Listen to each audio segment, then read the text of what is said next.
Okay, our next stop is at Rekluse. Is it Rekluse Motorsports? Yeah. I'm here with Austin Payton. And, okay, so a lot of people in motocross associate the name Rekluse with fanny packs and back canteens and auto clutches. But, in fact, Rekluse is in quite a few top performing race teams in Supercross and motocross, correct? That is correct. Actually, pretty excited this year. We signed with MCR, so we'll have Moto Concepts. We've been with Star Racing for 2 years, signed another 2-year deal with them, and then Husqvarna, the Rockstar Husqvarna team will be Rekluse this year. Cool.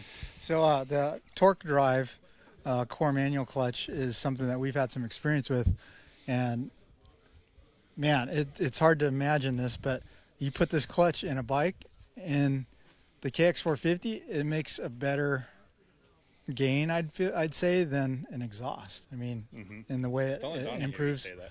Well, yeah, we already saw him, but no, it really improves the low end roll on, and it gives the bike a lot more down low. And how do you do it? Yeah, so one of the things that we're trying to do is with the friction technology and basically with the space we're given on a bike like the KX450, try to introduce as many friction plates as we can. And really friction plates are the key to the power to the rear wheel. The more frictions we get, the more power we can transfer, and really the more options we have. So if you're racing motocross and you really like a nice buttery lever feel, we can go actually pretty light on the springs and maintain most of the power.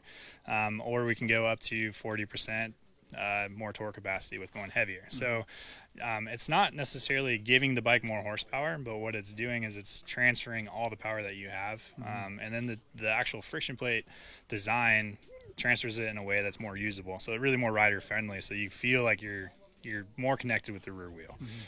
Okay, so we were talking about the plates a little bit, the core manual plates and torque drive plates. Torque drive plates, yes. Torque drive plates, and they are handmade, which is pretty freaking awesome. Right now, but so it's a there's lots of love in that. Steel plate and a different paper pattern, but yeah, what I did notice is there's no need for adjusting the clutch at the lever because there's never any swelling or fading or. Yeah, and that's one of the cool things about the steel core.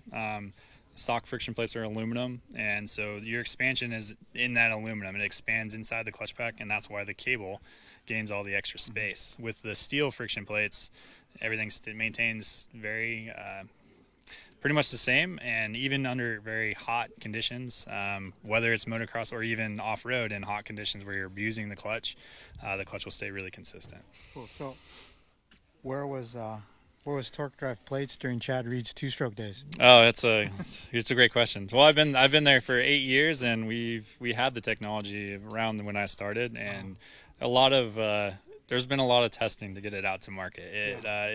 It took some trial and error for sure, but yeah, no, it would be good for those days. And actually, that's part of the reason that we decided to really go after it, is coming to Supercross races, motocross stuff, and watching guys just rolling their clutch lever, especially after a moto. And we're like, there's an opportunity to improve the clutch in this arena.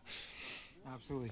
So for some, the thought of investing in a basket and all that, everything is a little bit bitter pill to swallow, investment-wise. Yeah. So is it a secret about the stock compatibility, maybe? Well, it's not necessarily a secret. Something we're looking into. The clutch technology itself, with the billet components is, we've noticed big gains. A lot of our customers are really happy with the performance, and the biggest question is, can I get this from my stock clutch? I just want to change the plates out to a torque drive, and it's something we're looking into. I don't have a hard date on when we're going to do it, but it is something that will be coming down the road. Yeah, because I mean, obviously a hard anodized billet basket is more durable and resists the notching, but if you did want to get the benefits of the non-fading and the added torque, hey, hallelujah, right? Yeah, no, absolutely. And the other thing was, like, when you do wear your hub out and your pressure plate, then you could buy the core components later on. So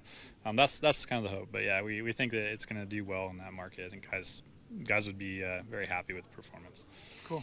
Well, thanks for speaking with us, and you should look into these things. They're really good. Use them myself. Good for a slow vet guy.